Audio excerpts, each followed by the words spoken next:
Hello guys, कैसे हैं आप लोग। स्वागत है आपका हमारे यूट्यूब चैनल के नई वीडियो में।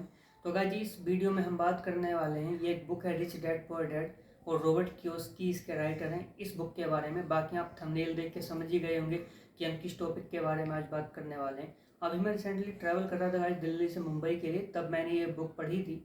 ठीक है, तो इस बुक को पढ़ के मुझे लगा कि ये बुक पढ़ना क्यों ज़रूरी है सभी के लिए, सभी सारी जनरेशन्स के लिए बेसिकली। क्योंकि गाइज इस बुक में जो टॉपिक्स बताए गए हैं वो शायद हमें स्कूल में नहीं बताए जाते।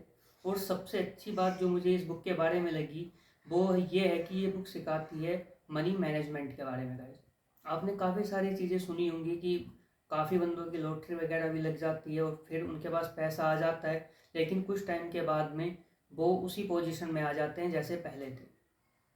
ठीक है, तो गाइज जब मैंने ये बुक पढ़ी तो बेसिकली इस बुक में हमें ये बताया कि हमें जो कुछ खरीदना चाहिए या हमें कहीं पैसा इन्वेस्ट करना चाहिए वो ये देख के कि हम कोई ऐसी चीज़ खरीद रहे हैं जिस पे हमारा पैसा बेकार हो रहा है, या हम कोई ऐसी चीज़ खरीद रहे हैं जिससे हमें कुछ रिटर्न में आ रहा है।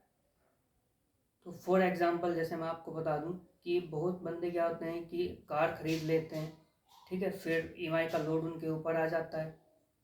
ठीक है, तो वो बेसिकली क्या है कि वो मनी मैनेजमेंट से जो उनका मैनेजमेंट होता है वो उनका मनी मैनेजमेंट बिगड़ जाता है।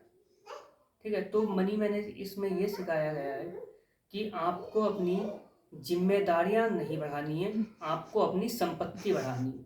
तो बेसिकली जो लोग कंफ्यूज होते हैं वो इसी में कंफ्यूज होते हैं कि वो बढ़ा क्या रहे हैं, वो अपनी जिम्मेदारियां बढ़ा रहे हैं या अपनी संपत्ति बढ़ा रहे हैं। ठीक है, अब मैं जैसे कार का एग्जांपल आपको बता रहा था, तो आप बेसिकली एक कार खरीदते हैं तो आपको लगता है कि ये हमने अपनी संपत्ति बढ़ा ली है, पर कार आपने खरीद ली है तो उसका क्या हो रहा है कि प्राइस भी डे बाई डे डाउन जा रहा है। ठीक है, और उसको मेंटेन करने में आपका पैसा भी खर्च हो रहा है। आप कार की जगह अगर कोई आप लैंड लें तो वो हम कह सकते हैं कि वो आप अपनी संपत्ति ले रहे हैं, क्योंकि आने वाले टाइम में उसका प्राइस भी बढ़ने वाला है। ठीक है, आप अगर उस पर कुछ कंस्ट्रक्शन का काम कराएंगे तो उसके बाद में उसका प्राइस और भी ज़्यादा बढ़ जाए। तो इसी तरह की बातें इस किताब में सिखाई गई हैं कि हम जो कंफ्यूज रहते हैं कि हमें पैसा कहाँ पे इन्वेस्ट करना चाहिए। ठीक है, क्या हमारी जिम्मेदारियां हैं, क्या हमारी संपत्ति है, हमें अपनी संपत्ति को बढ़ाना चाहिए और अपनी जो जिम्मेदारियां हैं उनको तब पूरा करना चाहिए जब हम हमारे संपत्ति वाले कॉलम से हमें एक्स्ट्रा इनकम आने लगे। ठीक है, तो गाइज ये इस बुक का सिर्फ एक पॉइंट था। अगर आप इस पूरी बुक को पढ़ेंगे तो बहुत सारे पॉइंट आपको देखने मिलेंगे।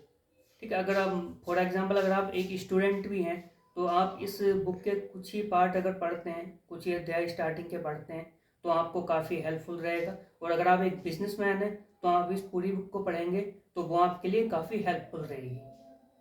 ठीक है, और भी अगर कुछ आप इस बुक के बारे में जानना चाहते हैं तो आप हमें कमेंट कर सकते हैं। ठीक है गाइज, मिलते हैं जल्दी नई वीडियो में और किसी टॉपिक के साथ। Thank you guys.